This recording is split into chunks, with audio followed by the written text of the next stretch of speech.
grailingsource.com here, and today the watch I'm looking at is one of my sort of grail watches. I've never really had a grail watch until I saw the AP Royal Oak, and well, even when I saw the AP Royal Oak, it's kind of one of those watches that I never really saw myself spending the money on.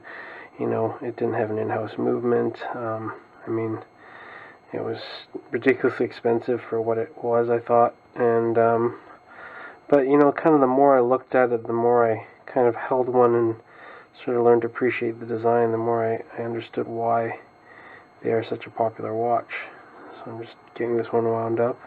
I haven't worn it yet, or haven't worn it in some time. This is the reference number, the 25940SK, which is the stainless steel case with the rubber clad bezel. But as you can see, it does not have a rubber clad bezel right now. That's one of the things that came up when I picked up this watch, when I bought it.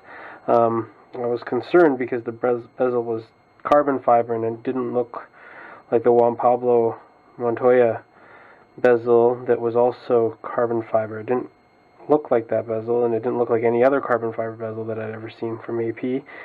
And but the watch also came with the original rubber bezel, which had a ding in it, and the owner said that they switched it to this, the original owner. So I've determined that this is an aftermarket carbon fiber bezel, but it's a very well done carbon fiber aftermarket bezel that I can't seem to, I've never seen before, and I keep trying to find out where they came from. But it's extremely well made. Somebody suggested that maybe it's a carbon fiber sticker on top of an original steel bezel, but I've also determined that is not a carbon fiber sticker. It's actually inlaid carbon fiber in this stainless steel, which is quite impressive for what is an aftermarket piece. It's quite well made. It looks, I considered putting the original rubber back on just to have an original watch, but the truth is it looks better with a carbon fiber bezel. So right now I've decided to leave it on, even for the review, just because it's something different and probably not something that everybody's seen before. It uses the same original screws that came with the rubber bezel. So just so you guys have a little bit of background on this, the Audemars Piguet Royal Oak Offshore is sort of a spin-off from the original design by Gerald Genta for Audemars Piguet. It's become quite an iconic watch, and pretty much is become sort of a statement watch for a lot of people. It's such a beautifully crafted and designed watch, and in so many ways I just find that it's like the perfect watch. And this one's on the Crocodile with the original AP deployant there. 42 millimeters, so it's not the supersized version that you see, but to be quite frank, I find that it's plenty big. It actually wears just perfectly. Any larger and I would find it a little bit big, so I kind of like the size. It sits fantastic on the wrist. I just love the way this watch looks. It's quite thick, 14.4 millimeters. But it's just such a, it's like a hunk of steel too, the way that everything is, you know, machined. It's just superbly made.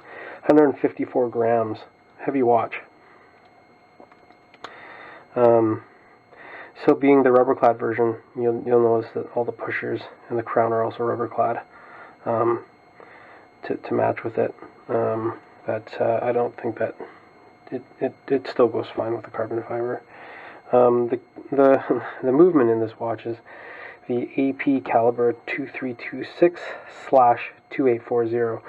So that's basically a Jaeger-LeCoultre 899 base movement. It's not even an in-house movement, right? With a chronograph module, which is why it's got such a long name.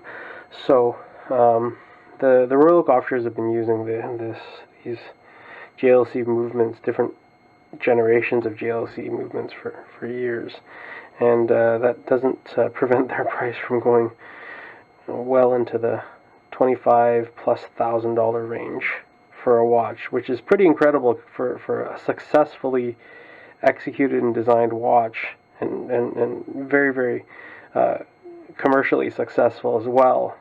To be that expensive and use a non-in-house movement is pretty incredible. Granted, in-house movements have only really gained popularity in the last 5, maybe 10 years. So maybe we'll see a shift in the coming years to that. But I mean, it's still such an outstanding watch. It's become my favorite watch. 100-meter water resistance. It doesn't actually say it anywhere on the watch, which is fine. But you know, there's just something about this watch, and it's an intangible for sure. It just wears so well. It looks so good. One thing is, this watch came with the rubber as well as the leather straps. One thing to note is that in case you're deciding to swap out straps, is that these two little lug pieces, they are different for the rubber and the leather strap. So you need to have the specific lugs for the leather in order to put leather straps on it, and specific lugs for the rubber to use the rubber straps for it. Otherwise, they don't fit. These lugs are a little bit differently shaped on the inside. Something to know. Another thing is that you can't really see it here. Maybe I'll change the time so you can. Is that there is a built-in magnifier on the date there. It's inside though, so you can't really see it. It's like a little bubble in there. I'm going to also show you the lume on this. It's pretty good lume, so worth taking a look at. So it's pretty cool. All the numbers light up very well. One of the better looms out there. It's almost Panerai good. So yeah, just wanted to show off the watch and give a quick review on Audemars Piguet Royal Oak Offshore 25940 SK. Have a good one, guys.